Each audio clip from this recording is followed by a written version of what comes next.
Sorry, had a momentary hiccup there. So anyway, yes, we traded in a reasonable enough way.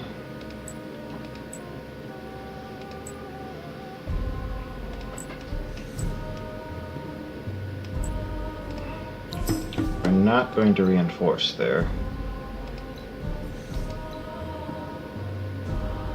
He fought alone. That works out just fine. Not complaining.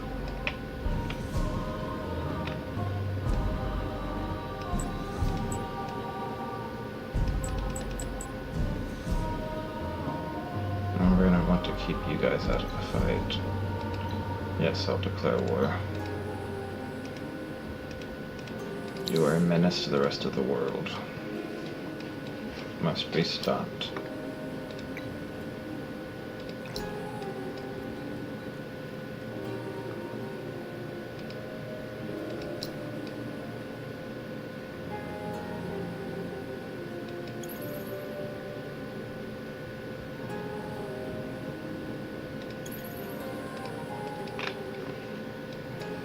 Okay. But we are going to need reinforcements here. Need might be too strong for it. We're going to want reinforcements at least.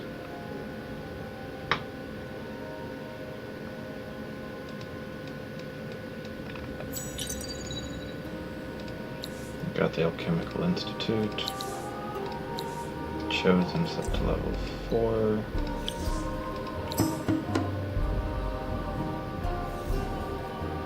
We're gonna lose a unit or two, but we're gonna crush a lot.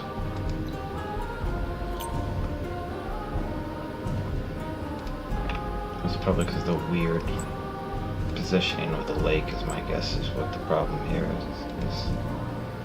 I guess we still have all 8 of my units here.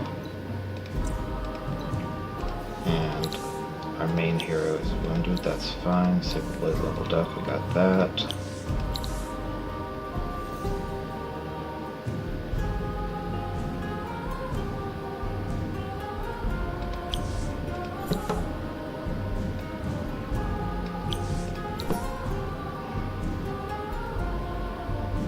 Capture the city, Nidora, Taka. Where's that? Oh, I'd have to go to war. See, what's the point? Is I could go to war with Ardent Mages, but like, this is what it's just dumb. I'm sorry, it's dumb. There's not gonna mince words. Saying, oh, go to war and fight against like half the map. Against somebody you have an alliance is just stupid. I don't care how you justify it in terms of, ooh, it's the game lore. Like, no. Just no. Okay, so in 2 turns there will be an Era 5, then we can crank out Era 5 units.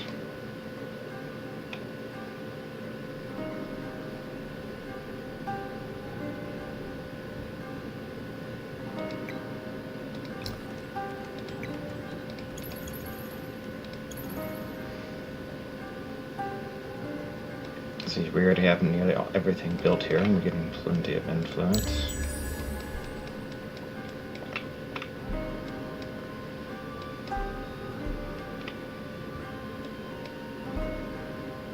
I don't know why all their armies are split into ones. Are those all settlers? Well, those are all settlers. Look at all the settlers over there. That is hilarious. Plus 400 units. Nice.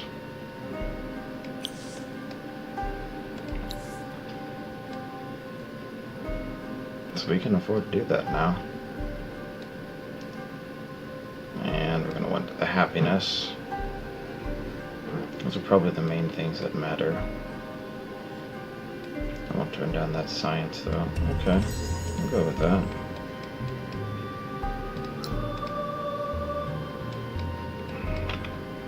So she's going to need to siege that down over time. It's not going to drop easily. 336 fortification. This is why you bring like 2 armies. And we get to the next era. Hurrah, comrades. Huzzah. Glory and honor. Our Sigurd is just becoming even more The only one who can compete with the Way with Sigro is a Strikes Far. He Strikes Far is better at producing units. Way with Sigro is better at producing buildings. Way with Sigro is more raw production. So it's fairly even overall, but those are two by far the best ones. Okay, so now we're at tier 2. For all of this. Well, what do we want to research? We want influence first and foremost. We're going to get modernized in that. Scientific specialization, light and trade, all that's good first and foremost. Then I'll see after we finish those. So it's only going to take us 5 turns to produce an army here of entirely new units. Not shabby.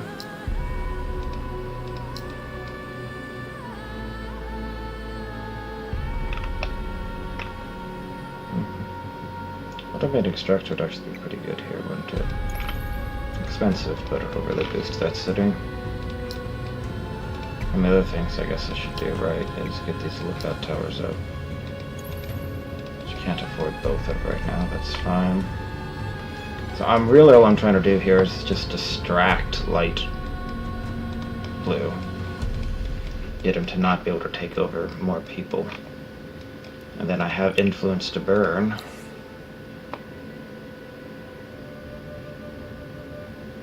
So I need to spend it on positive things. Now, if I understand correctly, I'm going to do a little test here, because I seem to recall this being a thing. So right now I'm at 37% of diplomatic victory. I have 924 points, and I should expect to gain...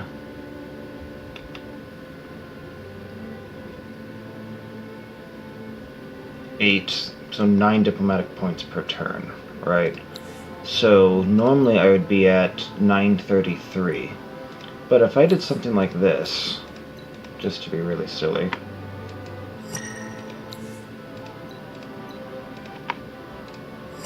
I'm literally just giving him 1 dust at a time. And I think this counts towards diplomatic victory. And it's the fastest way to gain it, because, I mean, like giving, you can just repeatedly give 1 dust at a time. So we're going to see whether this actually works. I seem to recall this being something you can do once you have the influence. Just spam it like crazy. You give it like another 10 times here. I realize this is thrilling to watch.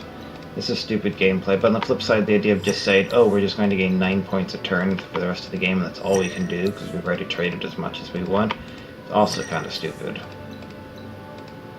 So, either way, we have to deal with something stupid. We'll stop at the 80 mark here. It's not the amount of resources traded that matters. It's the amount of influence spent on it. Amount of influence spent on positive things. You can just see we just filled that up. And so we would expect to get 933, and we'll see what we actually get next turn.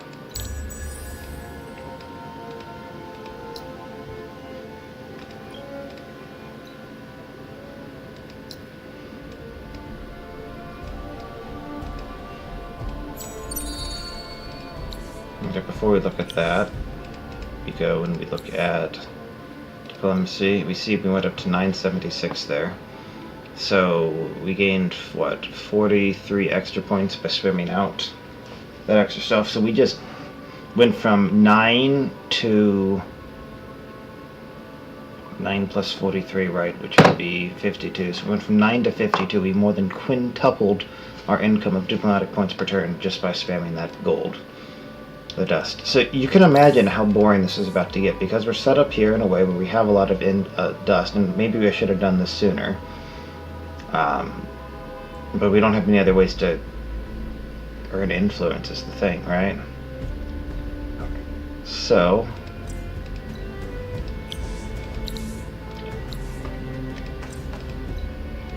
I mean, both of them I think are the same, aren't they? 12 and 12. Yeah. Okay, so, you know, I don't know, I'm gonna try to ramble here as I do this, because this is boring and tedious and stupid, but what else do I have to trade? I mean, you can see that that's only 18 each. It's only 50% more, so it's basically nothing. And yes, it's stupid and exploitable and dumb and reprehensibly unfun to do this. I agree, 100%. But you want to see diplomatic victory, this is how you do it. You need to get a good influence income, and then just spend it on diplomatic positive deals. Forcing doesn't work. You can't force truce or whatever and get points as far as I'm aware. I believe that was specifically set out as not doing anything. But if the alternative is to get 9 points a turn, since, you know, and here's the thing. This wouldn't be as big of a deal if we hadn't had nearly half of the map wiped out. You know, sorry, a third of the map is gone. A quarter of what remains can't be negotiated with. So I should be able to gain like 12 alliance points per turn or whatever, and I can only gain 9. So that's hurting me by 25% because the necrophages exist at all. And if everyone was alive, I could be gaining, what, 20 points a turn, in theory, if I have everyone in an alliance? So I'd be making progress towards the diplomatic victory nearly twice as fast if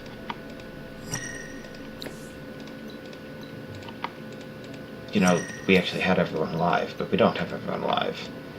So we can't do that. So right now we're literally just spending all of our influence per turn, because we're not going to need it. Look, it's only turn 1 up 2. We have 18 turns till we need anything else, and we're about to hit the mother load here with the Era 5 stuff. So we might actually wind up hitting, you know, diplomatic victory in a very, very tedious and boring way. But because the thing is, I would do this in a better way if there was one.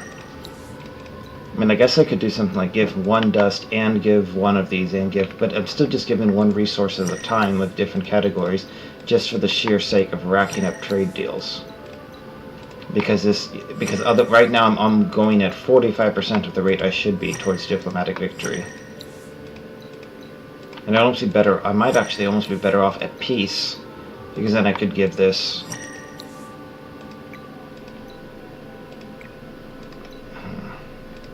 So if we were at peace, I think it would cost more per dust trade.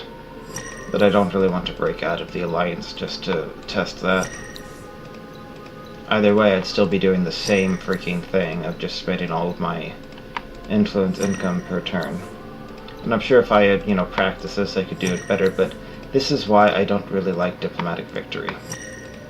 So we have another 15 of these to go for this turn. And it's just tracking the total amount of influence spent. If I had the option to say, here, take 100 influence, right, I would do it, but you can't do that as far as I know. I just need to keep spending influence on stuff. And I think deals at not enemies necessarily, but the AI, if the AI comes to you with an offer and they're spending the influence on the deal, you don't get credit for it. That's kind of the idea, right? It's only deals you make. 5 more to go. 4, 3, 2,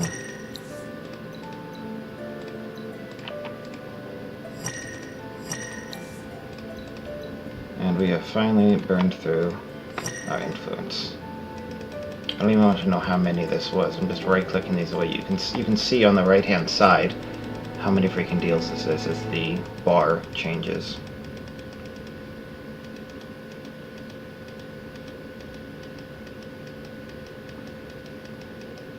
And I can basically do like over 20 of these deals per turn, can't I?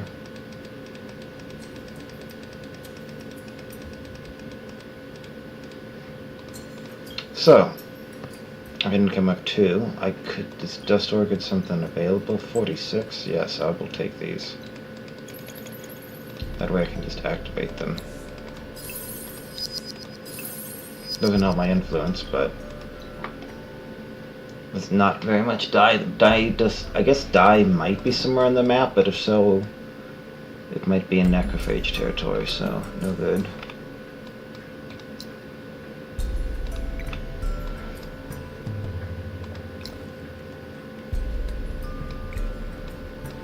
Imperial Street's going up to add even more. And our overall diplomatic points, 976, 39% of the way done. And let's see how much we jump from 39 up next turn. I suspect we'll get a reasonable sized jump there. You can see that there are reinforcements incoming.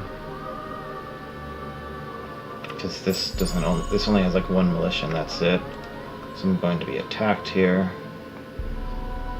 But it's okay, because I can crush these guys.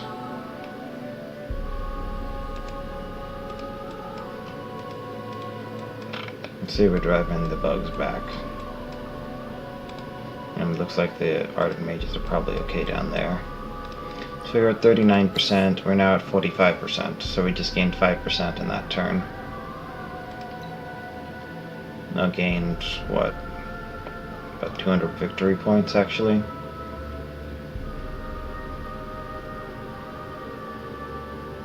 Oh, wow. Oh, wow, I'm sorry. To explain, you might notice we now have over 3,000 influence. Why is that? Well, because we have plus 400% influence for destroying units of your allies' enemies on empires, plus 100% influence gains related to alliance. So, normally I guess we gain some influence from destroying allies' enemies, and then that's doubled, and then that's multiplied by 5, basically. I think. Or the whole thing's multiplied by 6. I don't know exactly how those stack. Point is, we just gained, 3,000 influence by destroying that army. Because of the world event going on. I'm sorry, that is hilarious. He's still mocking me. Oh no. So there's just... The compliments don't work, by the way. They don't seem to give you benefits. It actually has to be on actual deals. You have to actually give something up. So give something up like 1 dust each time. Like, oh my god, this is just... Oh my god. I don't know a faster way to do this. I'm sorry. I know it's terrible. I don't even want to continue making the video at this point, frankly. But because we're literally just doing 1 dust at a time. Spend 3,000 of it at 12 each. Okay, on the flip side, right, that's going to give us... might give us like another 10% progress. And if that does, I'm probably just going to stop after this turn, frankly. Oh, I'll show what happens at the beginning of next turn. I'm assuming I'm nearly, made a significant amount of progress, I'll say. So then you just keep doing this every single turn. Because this is really tedious. I wish there's a better way. I don't know a better way to actually do this optimally. I guess that you could literally just sit around and hope you don't... And here's the thing, because if you just sit around and you don't do something like this, then you run the risk of losing to economic, scientific, or expansion victory. What if the bugs took over, the other people? And if I just get a bigger empire, that doesn't actually help me with the diplomatic victory. And I don't want them to be able to finish the sciences. And it's just 12 influence per deal. I mean, this should not be allowed. It is.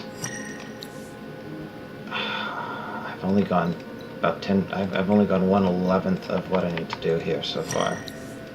And we can already see how many deals that is.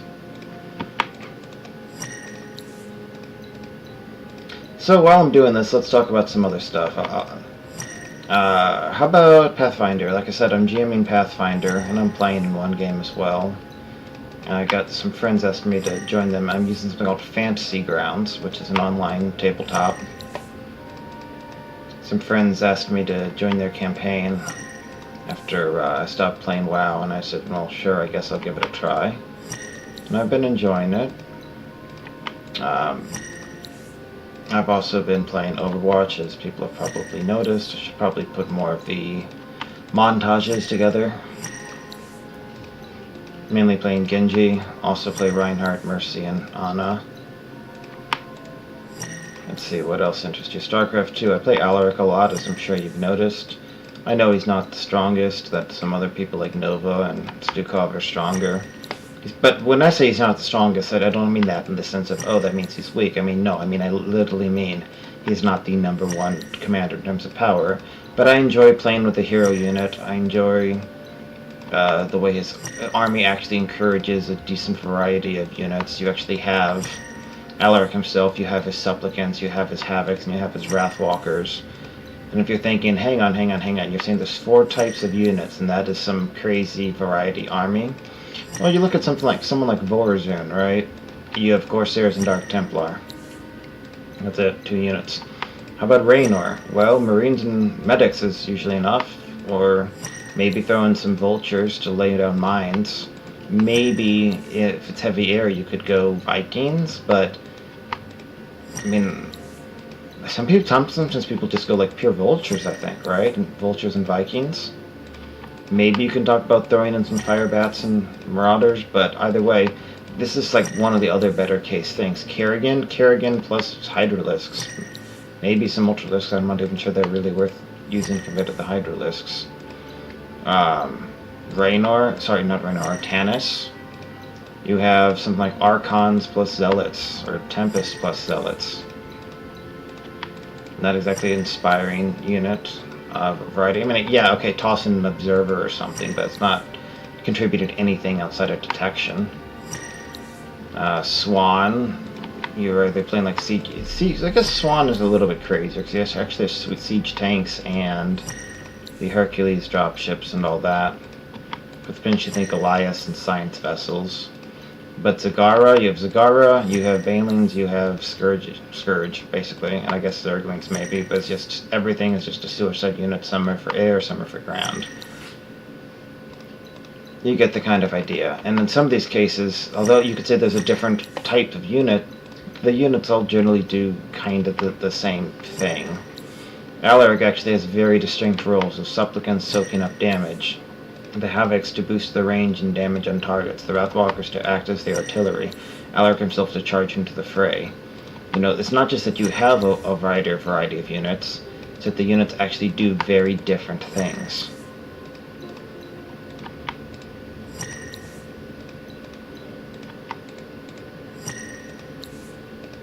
And then Civ 5, Civ 6. I haven't played Civ 5. I guess I played Civ 5 not insanely long ago.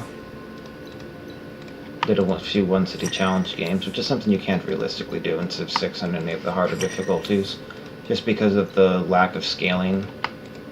Civ 6 is go wide or go home. I don't really like that, but... Or rather, let me rephrase it. I don't really like how it encourages early war and does not cause any problems for expanding as rapidly as you can. I mean, it's just a matter of just building up an army and steamrolling the AI, and then after you conquer the first AI, hey, you get all their stuff. Your culture and your science are just added onto your existing city, so now you have like twice the science and twice the culture. Your income's probably higher too. And then you go conquer a third one, hey, you just got another bonus. And since you have these bonuses, you know you're pulling ahead on science, which means you get the new units faster, which means it's even easier to conquer. And the whole thing just completely winds up being a steamroll, because you snowball. Here, there's 2 different terms starting with that, steamroll and snowball. Oh my god, this is boring. 7 Days to Die, I know some people started watching that. Like I said, I didn't really like Alpha 15. I thought they made it into more of a grind. I didn't like the fact that I'm basically taking the first 3 days and turning it into the first 3 weeks without actually really increasing the actual difficulty of the game, just making it take longer. I didn't like how they seemed to really punish people who were trying to build rather than scavenge as much.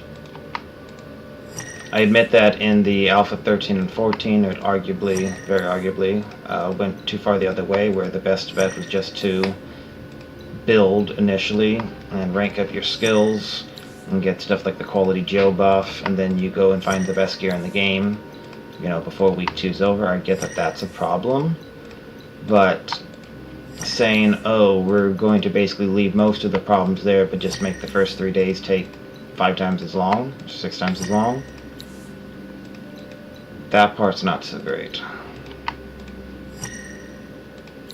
I keep thinking one of these times I'm going to forget to type in the 1 and I'm just going to give him 3,000 gold or 3,000 dust. This is a really, really bad way of going about this, but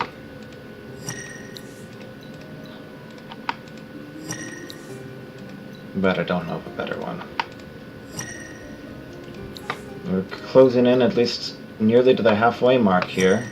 I don't know, like, I should title the video, here, watch Balkoth sit there for 15 minutes ranting about different things and just giving 1 dust at a time to Gloan of the roving clans.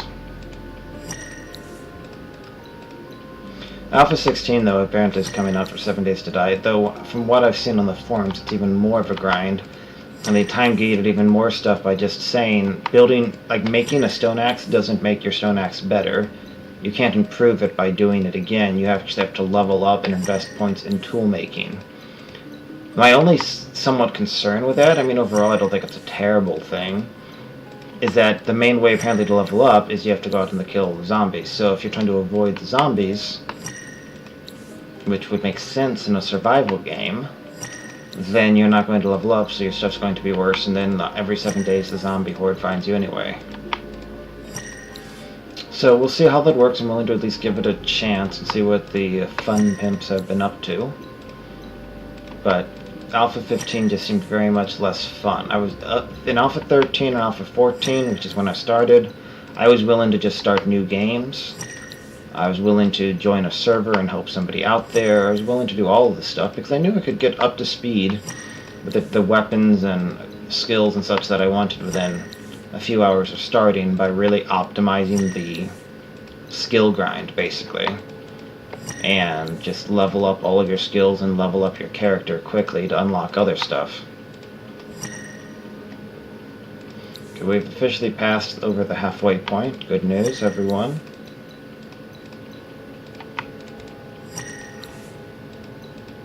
There really needs to just be a way to say, here, take all of my influence. Give me credit towards diplomatic victory.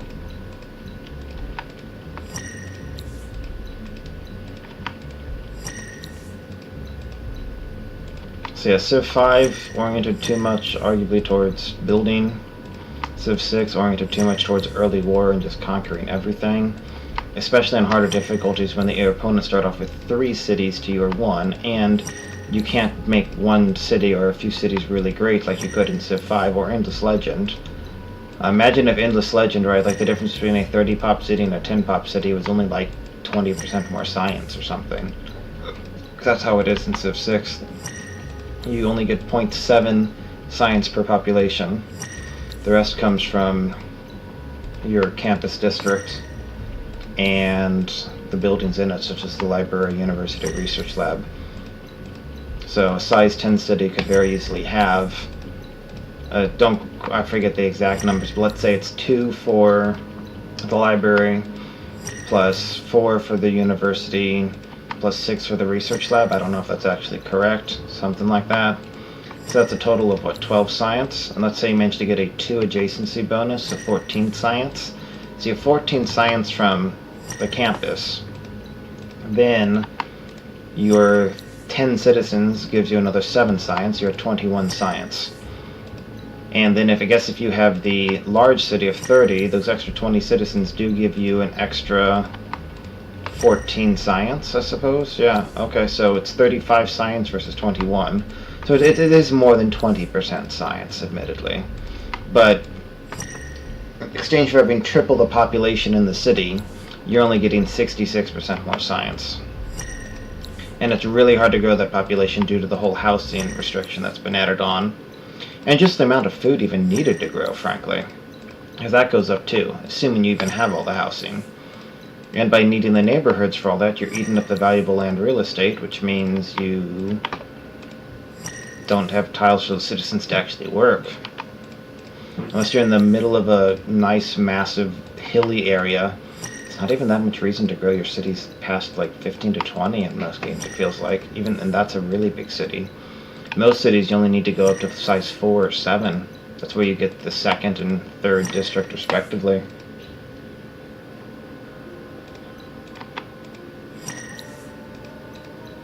And you don't have to manage really happiness at all. It's like you connect a few luxuries and that's about it.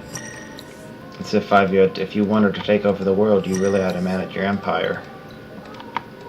In this legend, you want to take over the world, you have to know how to manage your empire. In Civ 6, I just went on deity, the hardest difficulty.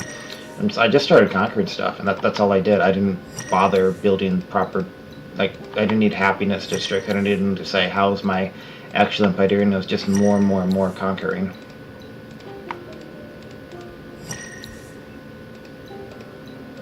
So it's like he's mocking me, but he's still taking... I guess I'm really giving this guy a penny for... I'm giving him a penny for his thoughts, and his thoughts of me are mocking? I don't know.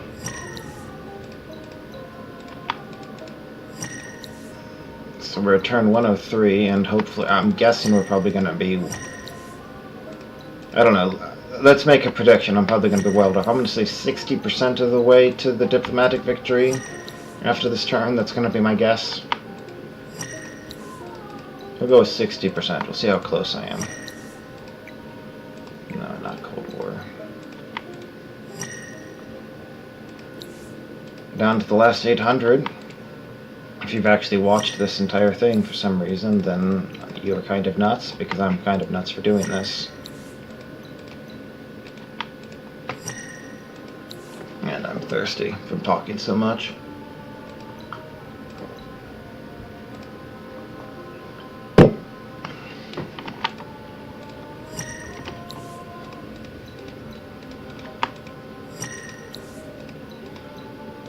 I'm trying to think what else people who are watching this channel might actually be interested in hearing me talk about. Because they haven't seen the Pathfinder stuff, they haven't seen the Neverwinter Nights videos. It's basically Overwatch, StarCraft 2, Endless Legend, 7 Days to Die. And I guess some Civ 5 and Civ 6, but mostly the first 4. So if people want to watch me do other games or talk about other games, by all means let me know. You can find me on Steam probably. It's Balkoth. It's one of the first ones. I don't have a fancy icon or avatar thing. It's just the standard question mark.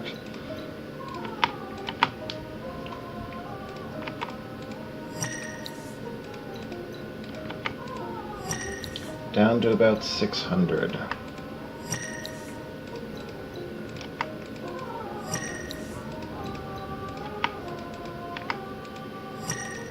Down to under 600. Hey, progress. I am afraid of going back and actually seeing how much time I'm literally spending just giving one dust at a time. Because this is going to be a very sad use of my time. I'm not doing this again, I'm sorry.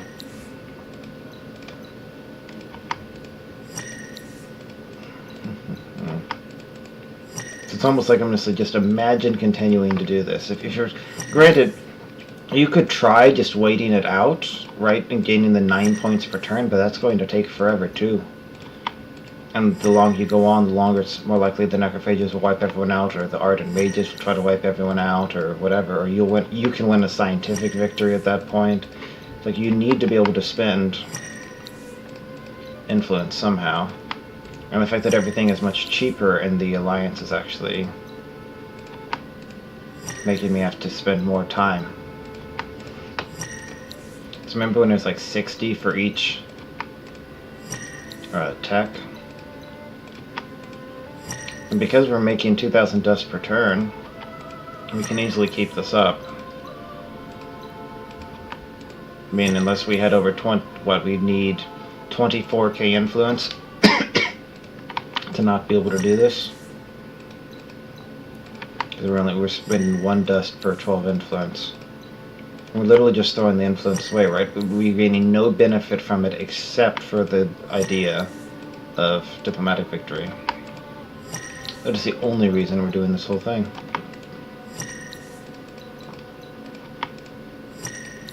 Go, diplomatic victory.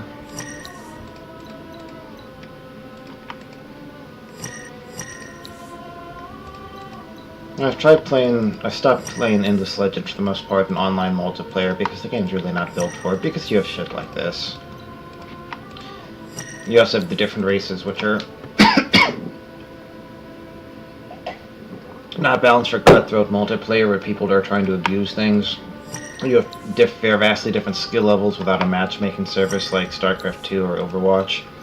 So you put people who are on my level against people who have spent, 10 hours playing the game and are like, oh, let's try an online game, and then they get rushed and destroyed. And if you don't rush and destroy someone else, then someone else will take over their stuff, and then you'll be worse off, so you have to do it first, and that's just a bad situation. Same kind of problem you have in Civ 5 and Civ 6.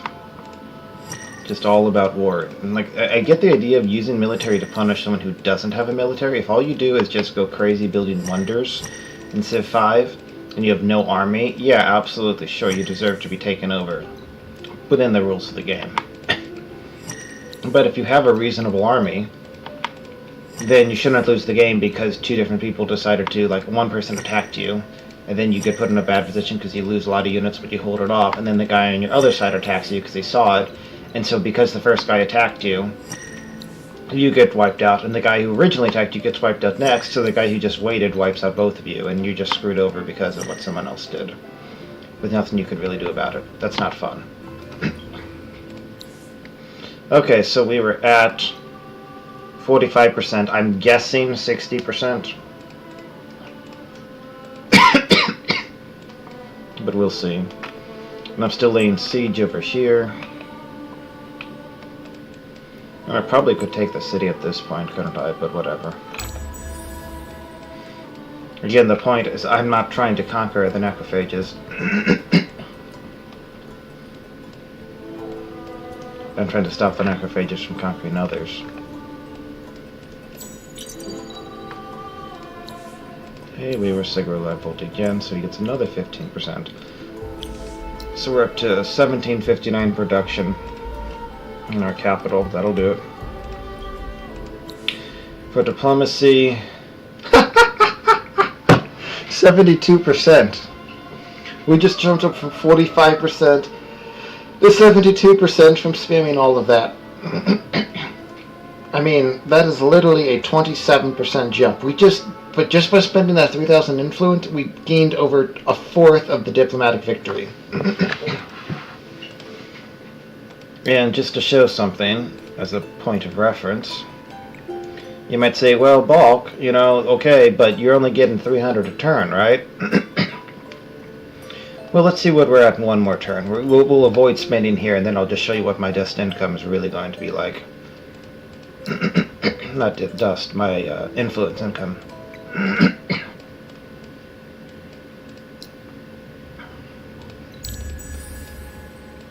So we're at 312. But again, I'm not even putting people on, except for that city. No one else is even on influence.